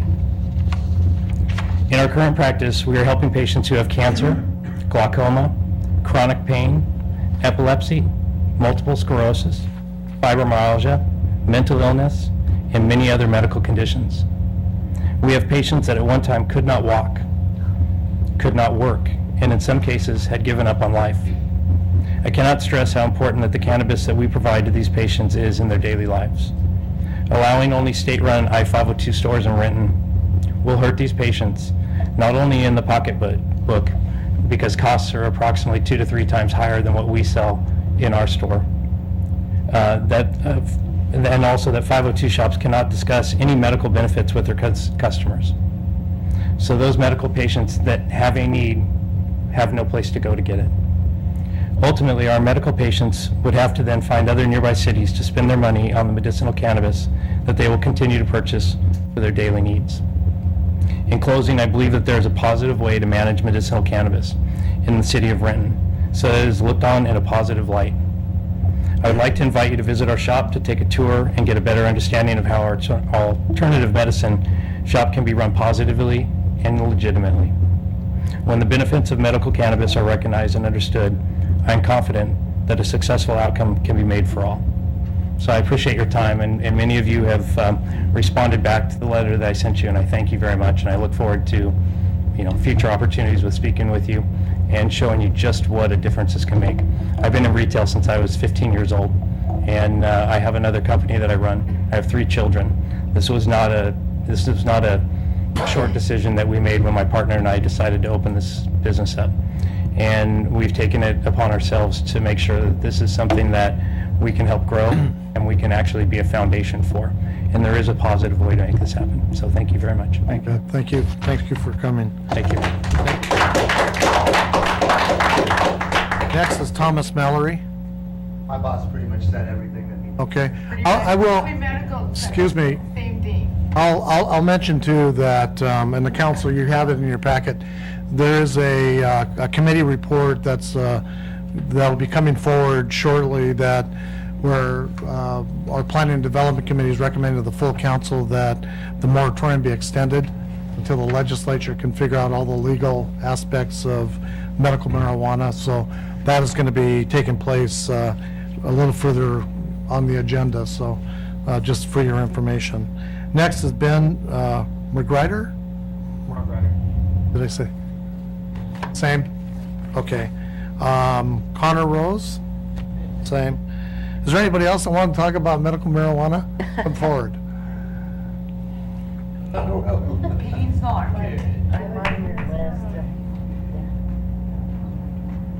Are you Renee? My name's Janice Shearer, and I'm a client of theirs, and I'd hate to see it go away because it's right down the street from where I have a business. It's very convenient for me, and I really don't understand the laws of the 502 except for what I see on the news and stuff. And when I go there, and I have all kinds of body ailments. I have arthritis. I have diabetic neuropathy, and I have a sleeping problem. I have insomnia, and the medical marijuana, I go talk to these guys and ask them, which is going to help me to sleep better. And they show me, I can look at what I'm going to buy. They show me, and it helps. I mean, it helps tremendously. And from what I understand with what's going on, that it's going to be legal, is that when it's going to be legal for people to go buy it anywhere, you don't know what you're going to buy. They're just going to throw it on the table and say, here you go. And, what these guys have done, it's because it's medical reasons. And everything, like I said, was right. I mean, it helps a lot of people. I have a friend that I brought with me who has seizures, and without the medical marijuana, she has a severe problem with seizures, and it really helps her. So that's all I got. Thanks. Okay, well, thank you very much.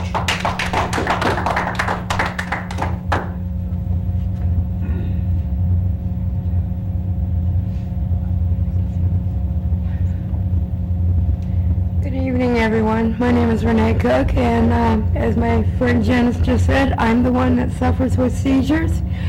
I have migraine headaches, chronic back pain, and I got approved for a medical green card, but nobody wants to help me.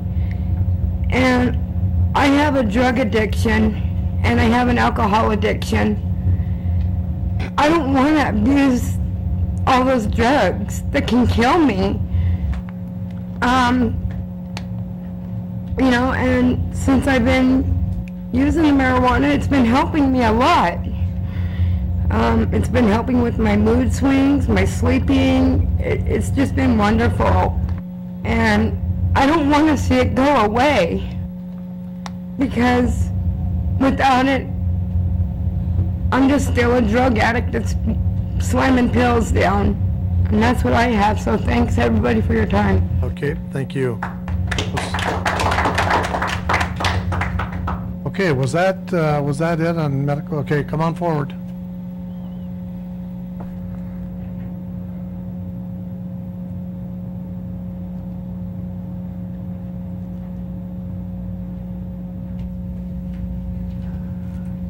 Good evening. My name is Richard Van Osdal. I live in Renton, and I have multiple sclerosis, and I've been using a lot of other medications to modify my pain. I have a lot of chronic pain issues, and I was really thrilled when medical marijuana was approved because I could use this legally. I went to Life's RX, and one really nice thing about what they do is they quantify the THC and the cannabinoids that are in the marijuana, and they're helping me select the ones that really help my pain issues. Also, it's a very professionally run business. I don't know if you've been there, but it's not, a drug place. It really is professionally run, and it's an asset to the community. I feel anyway. I'm sure it brings in revenue, and it's really important to me to help it, to make sure it's still there. I don't know where I would go to get this kind of service, because like they're saying, the 502 places can't tell you the medical abilities of certain marijuanas. I also brought this. I hope you could take this. This is the recent edition from the National Multiple Sclerosis Society, and they discuss marijuana, hope or hype, and it's a pretty good outfit, they're pretty legitimate, and I would like to present this to you for something you could read. That'd be great. The city clerk can take that. Okay, thank you. And that's pretty much all I have to say. I hope you give these people due consideration. They're an asset to our community, and I hope you allow them to continue. Thank you. Thanks.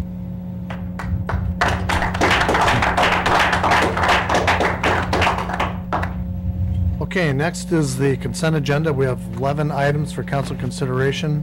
Are there any items the council member would like pulled for discussion? Mr. Mayor, seeing none, I move the consent agenda be adopted as read. Second. Been moved by Mr. Person, seconded by Mr. Prince, that the consent agenda be accepted. All in favor, say aye. Aye. Opposed? You guys have it. Moving on to unfinished business, Mr. Person. Yes, I have one committee report. Okay, Committee of the Whole Committee Report. This is a cleanup report. The Committee of the Whole recommends the following referrals be closed. Design process for new libraries. The committee met several times in 2012 and 2013. The library schematics are completed. Council Communications. Committee met on this matter in July of 2012. Annual Council Volunteer Project. Committee discussed this in July of 2012. Food trucks and public right-of-ways. Committee was briefed in August of 2013. Audience comment policy revisions. The committee met and discussed this. Smart meters and bird population. The committee also met to discuss this. Council meeting frequency. The committee met and discussed this. And the Class A burn prop for Fire Station 14 and aging staff. The committee met and discussed in December of 2013. There's no further action required for any of these matters at this time. This is signed by the council president. Mr. Mayor? Yes, Mr. I move Person. the committee report be accepted as read. Second. Been moved by Mr. Person, seconded by Mr. Prince, that council approve the committee of the whole report. All in favor, say aye. Aye. Opposed? The ayes have it. Mr. Prince. Yes, Mr. Mayor, Planning and Development Committee has two committee reports. Okay, the first Planning and Development Committee report is regarding regulations for medical marijuana. The council adopted an extension of a moratorium for issuing licenses and permits associated with medical marijuana that is set to expire on September 24th, 2014. It has been anticipated that the state legislature will adopt legislation regarding medical marijuana. However, such legislative action has not occurred. The Planning and Development Committee recommends adopting a resolution extending the moratorium. The committee further recommends that the resolution regarding this matter be presented on September 15, 2014 for reading and adoption. This is signed by the committee chair and member. Mr. Mayor? Yes, Mr. Prince. Actually, there's a little bit of a typo there that should have said September 8th, but meaning that I move that the council concur with the recommendation of the Planning and Development Committee. Second. Been moved by Mr. Prince, second by Mr. Pavoni, that council approve the Planning and Development Committee report with the correction that it be presented this evening. Mr. Mayor? I'm sorry, Jason. I actually do not have a copy of the... Oh, so wasn't, resolution. were you prepared for that to be this evening or the 15th? Oh, maybe it was the 15th. I thought that it was a mistake. I think it was meant for the 15th. For the 15th, okay, so we'll leave it the 15th. Okay. Mr. Corman? Okay, and I was just wondering, can somebody explain exactly what this means for the people that have come here tonight? Sure, Mr. Corman. It means that we are extending the moratorium that is set to expire on the 24th of September by an additional 6 months, in hopes that the legislature acts and comes up with some guidelines. The difficulty that the city has is, and it's unfortunate that supporters of medical marijuana get thrown into this situation where they feel that elected officials are taking a stand, or potentially taking a stand, either approving or denying the use of medical marijuana, which we absolutely are not at all. Our biggest difficulty is that, given the fact that the legislature has not recognized medical marijuana, it makes it illegal for us to address it at all. We have no authority to address medical marijuana for licensing, zoning, or any of that situation. Where now we do for recreation, because the state has set the guidelines and we've put out the the information, and people have applied for business licenses and they can operate their businesses in the areas that have been zoned by the city. So we're hoping the legislature this session is going to address the needs that address what the public wants, which is the dispensaries for medical marijuana. How that looks, I have no clue, but we agree with those that are operating these, that there's some value. The public clearly has voted that they want these dispensaries. The state needs to get off dead center and figure out how they're going to regulate it, because we do not have the authority to do it. So that sounds good. So if we approve this report, then things in Renton will temporarily continue as they have been? Yes. This is just great. the status quo. And then in Olympia, hopefully everybody here would have a chance to, Yes. at least have representatives on their behalf testify. Absolutely. Yes. And good. If I could add a comment or two, Mr. Mayor, one of the problems the city is having is that the medical marijuana is not regulated by the state in the same fashion as recreational. There is some operators that are very appropriate in the way they're running their shops, and some are not. The problem that we're facing is the federal government has called the present state of lack of regulation of the medical marijuana industry unsupportable.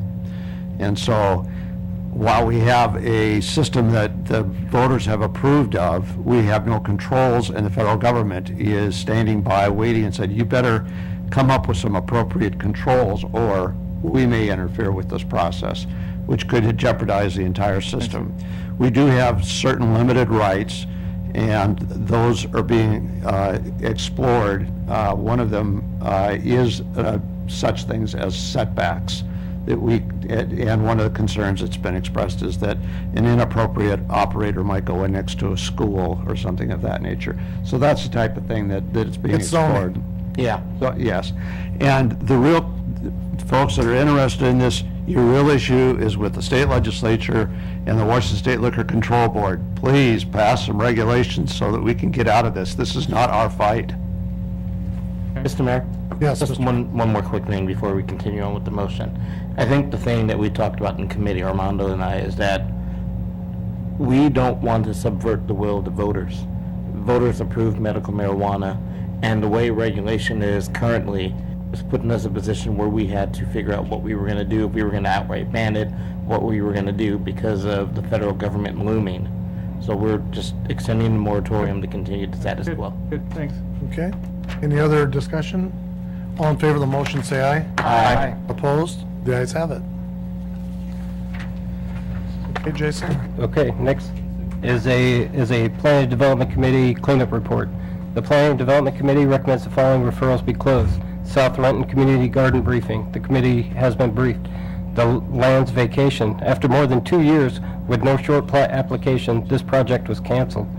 1 and 2-way streets in downtown. The committee was briefed in March of 2013. Benson Community Garden and Benson Dog Park briefing. The committee was briefed and this was included as part of the Benson Hill Community Plan. Model home requirements. This was reviewed by staff and handled as part of the 2013 docket. No further action is required on any of these issues at this time. This is signed by the committee chair and member. Mr. Mayor? Yes, Mr. Prince. I move that the council concur with the Planning and Development Committee report. Second? Been moved by Mr. Prince, seconded by Ms. Palmer, that council concur with the Planning and Development Committee report. All in favor, say aye. Aye. Opposed? The ayes have it. That's all, Mr. Mayor. Okay, thank you. Mr. Pavoni? Yes, utility has one report to be read. Okay, Utilities Committee report. This too is a cleanup report. It's regarding the proposed reduction of services at the King County Renton Transfer Station. The Utilities Committee was briefed on the issue in October of 2013. It is recommended that no further action be taken at this time. This is signed by the committee chair and members. Mr. Mayor, Yes, Mr. Pavoni. I move that the council concur with the committee report findings. Second. Been moved by Mr. Pavoni, seconded by Mr. Prince, that council concur with the committee report. All those in favor say aye. Aye. Opposed? The ayes have it. That's all for utilities. Okay, Mr. Taylor. That's it. Yes, Mr. Mayor. Oh, excuse me, is that a no, Jason? I don't have anything? No, no, I sir. don't have anything. Guess not. Okay. Yes. Mr. Corman? Yes, Mr. Mayor, I have a Public Safety Committee report, cleanup report to present. Okay, Public Safety Committee report. This too is a cleanup report. The Public Safety Committee recommends the following referrals be closed. Social media policy. The committee was briefed in August of 2012. Photo enforcement briefing. The committee was briefed in September of 2012. The Valley Communications CAD radio system upgrades. The committee has been briefed. No further action is required at this time for any of these items. This is signed by the committee chair and member. Move the council concur in the committee report. Second. Been moved by Mr. Corman, seconded by Mr. Taylor, that council concur with the Public Safety Committee report. All in favor, say aye. Aye. Opposed? Let's have it. Thank you, Mr. Mayor, that's all. Thank you. Ms. Palmer? Yes, I have one Transportation Committee report and 3 on behalf of Chair Breyer for Finance. Okay. Okay, for the Transportation Aviation Committee report, this too is a cleanup report. The Transportation Aviation Committee recommends the following referrals be closed. Downtown parking, signage, and safety concerns. The committee has been briefed. Expanding airport leasing policies regarding tenants in good standing. The committee was briefed in March of 2013. Airport performance-based navigation recommendations. The committee was briefed on RAC recommendations in October of 2013. No further action is required on these issues at this time. This is signed by the committee chair and members. Mr. Mayor, Yes, Ms. Palmer. I move that council concur with the committee report. Second. Been moved by Ms. Palmer, seconded by Mr. Pavoni, that council concur with the Transportation Committee report. All those in favor say aye. Aye. Opposed? The ayes have it. Okay, so now the Finance Committee, the first committee report is for claims and payroll vouchers. The Finance Committee approves for payment on September 8, 2014, claim vouchers 331386 through 332464, 8 wire transfers and 2 payroll runs with benefit withholding payments totaling $10,862,830.70, and payroll vouchers including 1,651 direct deposits and 356 payroll checks totaling $3,767,774.84. This is signed by the Vice Chair and member. Mr. Mayor, Yes, Ms. Palmer. I move that council concur with the committee report. Second. Been moved by Ms. Palmer, seconded by Mr. Prince, that council concur with the Finance Committee report. All in favor say aye. Aye. Opposed? The ayes have it. Okay, the next Finance Committee report is regarding the 2014 second quarter budget amendment ordinance. The Finance Committee recommends concurrence in the staff recommendation to approve an amendment in the 2013-2014 budget appropriations in the amount of $1,217,639, with the total amended budget to be $602,875,627 for the biennium. The committee further recommends that the ordinance regarding this matter be presented for first reading. This too is signed by the Vice Chair and member. Mr. Mayor, Yes, Ms. Palmer. I move that council concur with the committee report. Second. Been moved by Ms. Palmer, seconded by Mr. Prince, that council concur with the Finance Committee report. All in favor, say aye. Aye. Opposed? The ayes have it. And the last report is Finance Committee cleanup report. The Finance Committee recommends closing the following open referrals. WCIA claims briefings. These will now be handled as part of the emerging issues and revenue streams. And the fund balance reserve policy. The committee met and discussed on September 2013, and the committee of the whole was briefed on this issue on August of 2013. No further action is required at this time. This is signed by the Vice Chair and member. Mr. Mayor, Yes, Ms. Palmer. I move that council concur with the committee report. Second. Been moved by Ms. Palmer, seconded by Mr. Prince, that council concur with this Finance Committee report. All in favor, say aye. Aye. Opposed? The ayes have it. Okay, thank you. Moving on to resolutions and ordinances. We have 2 ordinances for first reading and 1 for second and final reading. Okay, the first ordinance for first reading is regarding the Trace Matthew annexation. An ordinance of the City of Renton, Washington, annexing certain unincorporated territory, which is approximately 4.54 acre area located in the city's potential annexation area near the eastern portion of city limits. It's bordered by Renton city limits at the north, by 154th Avenue Southeast to the west, by parcel lines in proximity of Southeast 139th Place at the south and 156th Avenue Southeast at the east. And this is to the City of Renton annexing the Trace Matthew annexation. Mr. Mayor, Yes, Mr. Prince. I move the ordinance be moved to second reading next council meeting. Second? It's been moved by Mr. Prince, seconded by Ms. Palmer, that this ordinance be placed in second and final reading at the next council meeting. All those in favor say aye. Aye. Opposed? The ayes have it. And the next ordinance regarding the second quarter budget amendment. An ordinance of the City of Renton, Washington, amending the City of Renton fiscal years 2013-2014 biennial budget as adopted by ordinance number 5682 and thereafter amended by ordinance numbers 5686, 5692, 5699, and 5715 in the amount of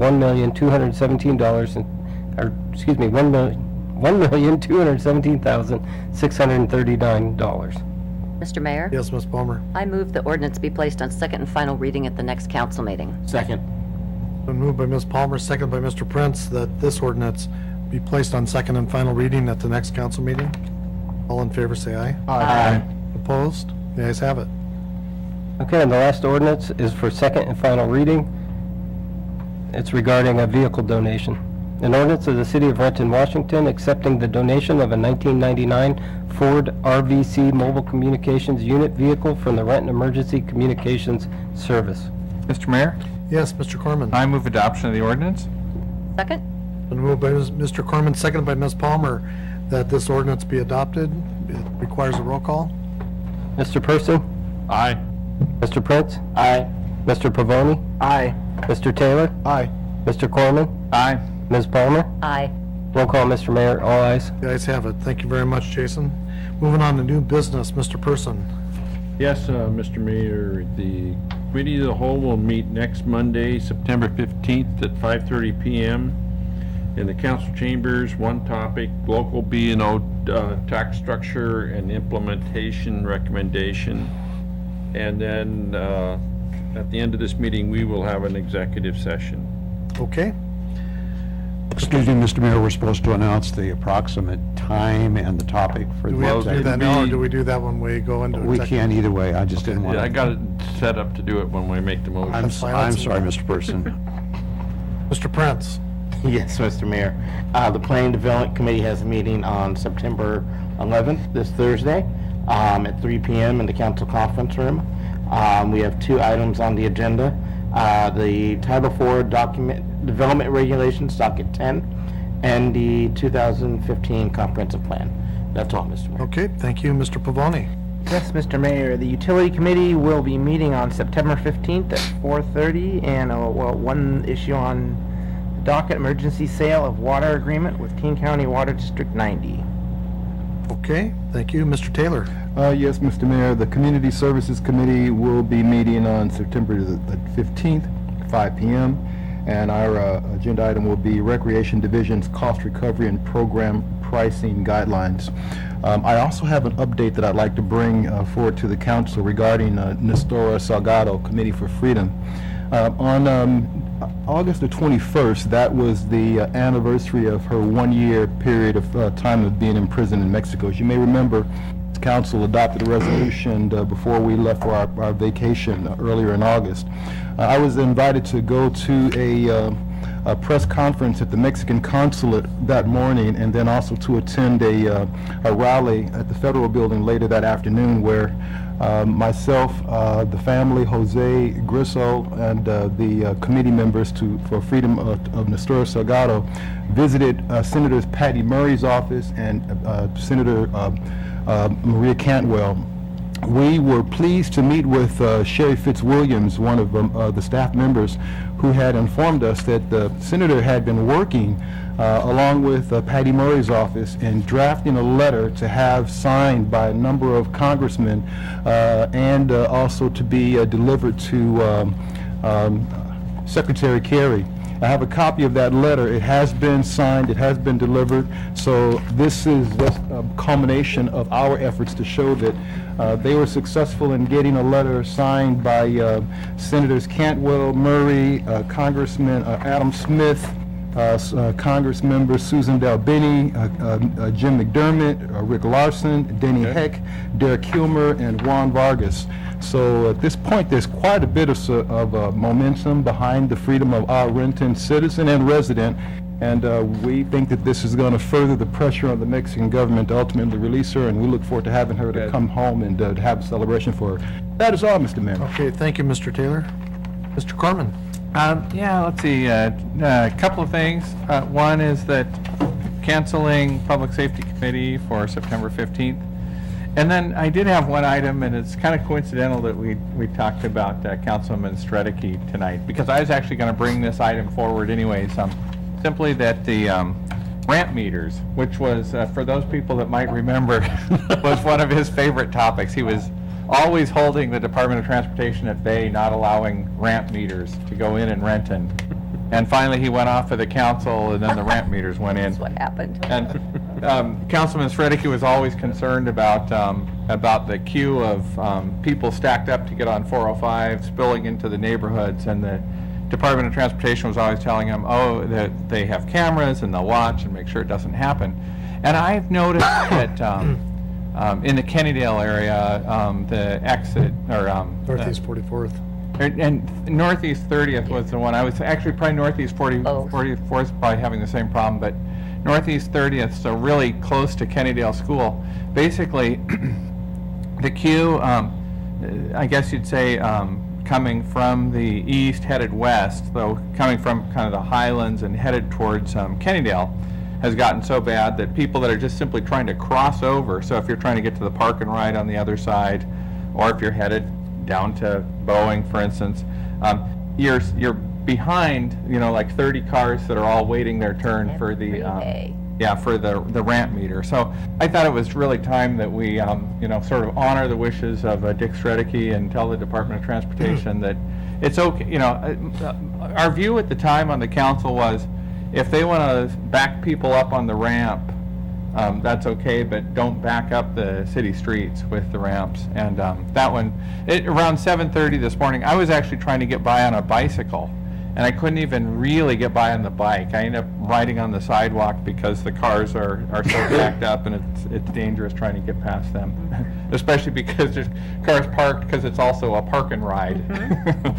So, anyways, if we could.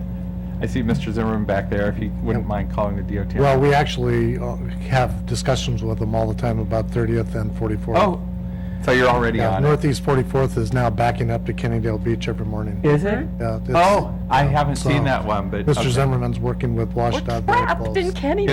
Well, now you can tell them that the council member can't even get through on a bicycle anymore. So if you could pass the word to Dick Streiticke, that would be great. Okay, thank you, Mr. Carmen. Ms. Palmer? Oh, on that note. I don't think that they're coming from the East Highlands. I think they're coming from Maple Valley and Covington, all the way up. Okay, yes, we're going to have a Transportation Committee meeting this Thursday, which is September 11th at 4 p.m., the council conference room. Many, many items on the agenda. The first is the Airport Master Plan Professional Services Agreement with Mead and Hunt. Second is Rainier Flight Services LLC, the 800 building long-term lease. Third item is also Rainier Flight Services LLC amendment number 3 to LAG-11-003. Fourth is Bozair LLC lease amendment 214 to LAG-12-004. Fifth item is resolution for the City of Renton to execute the Growing Transit Communities Compact. Sixth, the blast fence at the airport, replacement construction contract award to Gary Merlino Construction Company. And 7 emerging issues, including Lake Washington Boulevard traffic impacts. Plant in the audience. SR 169 to I-5 dual left turn lanes. Bypass traffic discussion, and Rainier traffic report. Okay. You need a glass of water after reading that I agenda? do, thank you. Thank you And very that's much. it. Okay. Next is audience comment. Was there anybody who didn't have a chance to address the council? Mr. Mayor? Mr. Person? Mr. Mayor, before we adjourn, there's one last thing. I'd be remiss if I didn't read something that came from the Nestora Salgado Committee. They said that, you and your colleagues, you want to make sure that you guys heard this. You and your colleagues at the Renton City Council played a very important part in achieving this success, meaning getting that letter signed by the congressman. So I want to thank you again for your tremendous assistance, and I very much look forward to further collaboration if the situation requires it. Please pass this on to your colleagues. Our best regards, our profound gratitude, and a copy of the attached congressional letter. So Okay. make sure you guys knew that. Thank you, Mr. Taylor. Mr. Mayor? Yes, Mr. Person. I move the council meeting recess into an executive session for approximately 20 minutes to discuss potential property acquisition. Second. It's been moved and seconded that we recess into executive session for potential property acquisition discussion that'll last about 20 minutes. Mr. Mayor, the member of the press is holding up a... Action expected when you return? No, there will be no action Oh, at and the no action taken. Thank you. at the executive session, and the meeting will adjourn following the executive session. Is that okay, Larry? Yes. Okay, all in favor of the motion? Aye. Opposed? Okay, we're in executive session. Read.